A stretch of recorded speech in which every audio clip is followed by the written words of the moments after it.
अरे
नहीं मैंने अपना बड़े भाई आदरणीय धर्मेंद्र यादव जी और हमारे प्रस्तावकों के साथ आज नामांकन किया है और आप सबके माध्यम से मैं जनता को विश्वास दिलाना चाहता हूं कि आने वाले समय में जो भी यहाँ पे कार्य जिनको अधूरा छूट गए थे उनको पूरा करने का और जनता की सेवा करने का काम करूंगा। आदित्य जी, आज पहला चुनाव है आपका, चुनाव में जा रहे हैं पहली बार, क्या प्लानिंग रहेगी इस चुनाव में और क्या सोचते हैं आप पहले चुनाव को लेके? देखिए, चुनाव हम लोगों का लगभग 20 से 25 दिन हो चुके शुरू हो गया है। जनता के बीच जा रहे हैं, वोट की अपील कर रहे हैं और हम लोगों ने प्रयास यही किया है कि जनता से सीधा संवाद हम लोग कर सके, क्योंकि जनता भी पूरे बदायूं लोकसभा की जनता ने भी एक समर्थन, एक विश्वास समाजवादी पार्टी में जताया है। तो इसीलिए हम लोगों को पूरी तरीके से हम लोग सुनिश्चित है कि इस बार बदायूं के अंदर एक बार फिर से समाजवादी पार्टी की जीत होने वाली है। बहुत मामूली अंतर से पिछला चुनाव हार गए थे आप, इस बार क्या लगता है आपको? देखिए, अंतर निश्चित मामूली था, लेकिन उस पर कई सारे संदेह भी थे, कई सारे सवाल भी थे। लेकिन इस बार जो कि आदरणीय शिवपाल सिंह यादव जी, भाई धर्मेंद्र यादव जी, सभी लोग यहाँ पर रहेंगे, तो मुझे लगता है जो भी कमी थी उसको पूरा हम सभी लोग मिलकर कर लेंगे। मैदान में उतारा है तो किस तरीके से सामना करेंगे? जी देखिए, लोकतंत्र है, लोकतंत्र में हर पार्टी को अधिकार है अपने अपनी तरफ से प्रत्याशी को उतारने का। प्रत्याशी उन्होंने उतारा है तो ठीक है, लेकिन हम भी जनता के बीच जा रहे हैं और जनता के अंदर जो रोष है उससे हम सुनिश्चित हम पूरी तरीके से विश्वास है कि जनता बदायूं के अंदर समाजवादी पार्टी की जिताएगी। क्या लग रहा है 19 नहीं 14 दोहराएगी समाजवादी पार्टी क्या? बिल्कुल 14 ही नहीं बल्कि उससे पहले भी लगातार, जैसा समाजवादियों का इतिहास रहा है, लगातार पार्टी जीती है। जैसा आदित्य कह रहे थे, पिछला चुनाव, और आप सब बेहतर जानते हैं क्योंकि आप सब लोग उस समय भी काउंटिंग से लेकर तमाम चुनाव प्रक्रिया में शामिल थे। इसी कार्यालय में बैठे एक अधिकारी के षड्यंत्र से और तमाम तरीके के षड्यंत्रों से पिछला चुनाव हराया जरूर गया, लेकिन बदायूं की जनता के दिल से समाजवादी न कल निकली थी न आज निकली, और इस चुनाव में सभी चीज़ों का सूद सहित जनता वापस करेगी। अच्छा, आपने वोट में भी लगाया था, बीमारी हुई थी, इस बार क्या लगता है आपको? इस बार जैसा चाचा जी ने बयान दिया है कई बार आप लोगों के बीच, उन्हीं की बयान और बात को मैं दोहराते हुए कह रहा हूँ, इस बार बीजेपी के लोगों की बेईमानी की भी दाल समाजवादी लोग गलने नहीं देंगे, क्योंकि समाजवादी लोग इस बार तैयार हैं और पता है कि बेईमानी बीजेपी ने कराई थी, विधानसभा में भी कराई, आप सभी जानते हो। केवल 36 घंटे पहले माननीय अखिलेश यादव जी के आह्वान पर जब समाजवादी कार्यकर्ताओं ने ईवीएम की रखवाली शुरू की तो उत्तर प्रदेश के 75 में से 32 जिलों में अनियमितता पाई गई।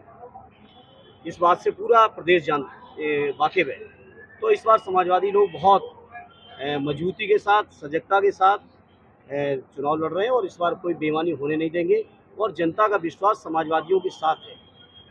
बीजेपी से लोग निराश हैं, जिस तरीके से वादा खिलाफी बीजेपी के लोगों ने की है, रोजगार को लेके की है, महंगाई को लेके की है, किसानों की आमदनी को लेके की है, जिस तरह से पुलिस भर्ती के अंदर पेपर लीक करा के परीक्षाएं रद्द करके नौजवानों के भविष्य के साथ जो खिलवाड़ हो रहा है, अग्निवीर की योजना के माध्यम से जो हमारे सैनिकों के स्वाभिमान को गिराया जा रहा है, तमाम तरीके के मुद्दे हैं जिन मुद्दों पर जनता इस बार बीजेपी को हटाएगी। सांसद जी, एक सवाल खड़ा होता है, जिस तरीके से लगातार टिकट बदली है समाजवादी पार्टी ने, विपक्ष ने यानी कि भारतीय जनता पार्टी ने कई बार हमला बोला है कि अभी तक जो समाजवादी पार्टी है वो जिताऊ प्रत्याशी नहीं दे पा रही है, इसलिए बदल रही है बार बार प्रत्याशी। बीजेपी के लोगों को मैं इतना ही राय दूंगा कि कुछ भी कहने से पहले थोड़ा सोचा करें, सोचते नहीं है। ये मध्य प्रदेश में, राजस्थान में, छत्तीसगढ़ में किन लोगों को मुख्यमंत्री का उम्मीदवार बनाया था और विधानमंडल की बैठक में कौन मुख्यमंत्री बन के निकला, क्या आप में से कोई जानता था क्या? ये पार्टी की आंतरिक रणनीति है। ऑलरेडी चाचा जी का नाम अनाउंस हुआ था, उसके अगले दिन भी मैं आप सबके बीच में था और मैं चाचा जी का अपील करके गया था। दोबारा जब मैं सम्मेलन में नाम आया उस समय तक आदित्य का नाम चर्चा में आ चुका था, आप सबने सवाल किए थे पीछे करके, तो मैंने ही कहा था इस बात को कि आदित्य लड़ेंगे तो और ज़्यादा खुशी होगी, कहीं ना कहीं बड़े होने का एक एहसास होगा और छोटे भाई की मदद करने का एक मौका मिलेगा।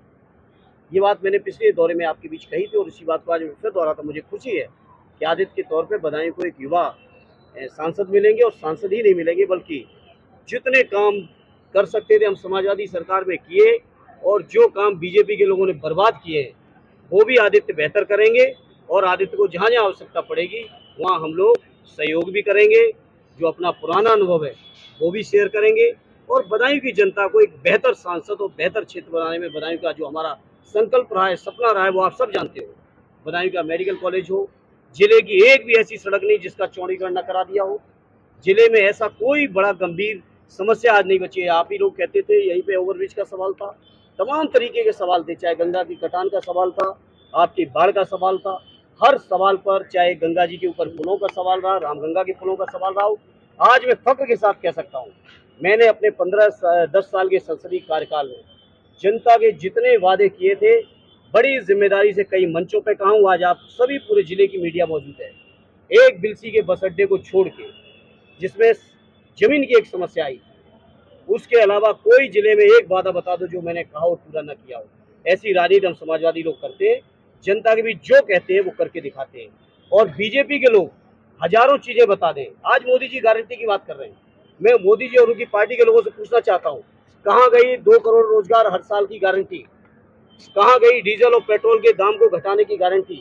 कहाँ गई देश नहीं बिकने दूंगा का नारा देने वाले बीजेपी के लोगों ने? रेल बेच दिया, तेल बेच दिया, हवाई जहाज बेच दिए, हवाई अड्डे बेच दिए, बंदरगाह बेच दिए, तमाम संचार कंपनियां बेच दी, बीमा कंपनी बेच रहे हैं, बैंकें बेच रहे हैं। तो आज बीजेपी के लोग बताएं इस बात को। ये केवल इलेक्ट्रॉनिक बॉन्ड के माध्यम से कहते थे मैं भ्रष्टाचार नहीं फैलने दूंगा, न खाऊंगा न खाने दूंगा। जिन कंपनियों के घाटे की बैलेंस शीट बनी हुई है, उन कंपनियों से सैकड़ों और हजारों करोड़ रुपए बीजेपी के लोग ले रहे हैं। बताओ किसने खाया है इलेक्ट्रो बॉन्ड के माध्यम से?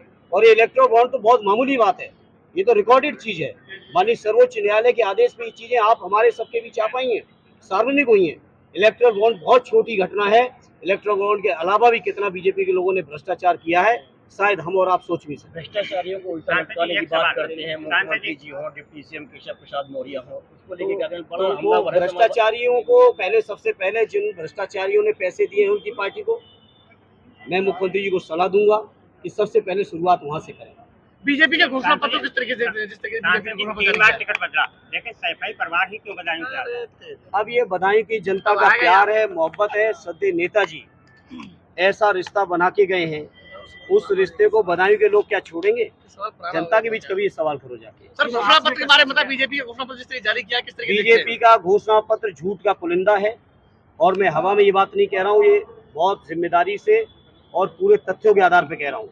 बीजेपी नया घोषणा पत्र पेश करने से पहले 14 के घोषणा पत्र, 17 के घोषणा पत्र, 19 और 22 के घोषणा पत्र को बताए कितना पूरा किया है, तब नए घोषणा पत्र की बात करें। सांसद जी, एक सवाल था, जिस तरीके से हर पार्टी ने गठबंधन में है, हर पार्टी ने अपना अपना मैनिफेस्टो जारी किया है। अगर सरकार बनती है यूपी की या फिर इंडिया गठबंधन की, तो फिर आप इसको किस तरीके से लागू करेंगे? देखिए, जिन पार्टियों का इंडिया गठबंधन का अलायंस है, बहुत देश की बड़ी बड़ी पार्टियां, देश की बड़ी जिम्मेदार पार्टियां, इन बातों में न आप उलझिए, न उलझाने की कोशिश करिए।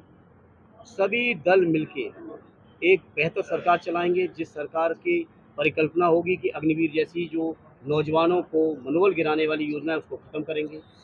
जो अभी तक हमारी पुरानी पेंशन का सवाल है, जिस पर मैं समझता हूँ अभी तक पैरामिलिट्री फोर्सेस को नहीं था, समाजवादी पार्टी ने अपने घोषणा पत्र में वादा किया है, उसको करेंगे।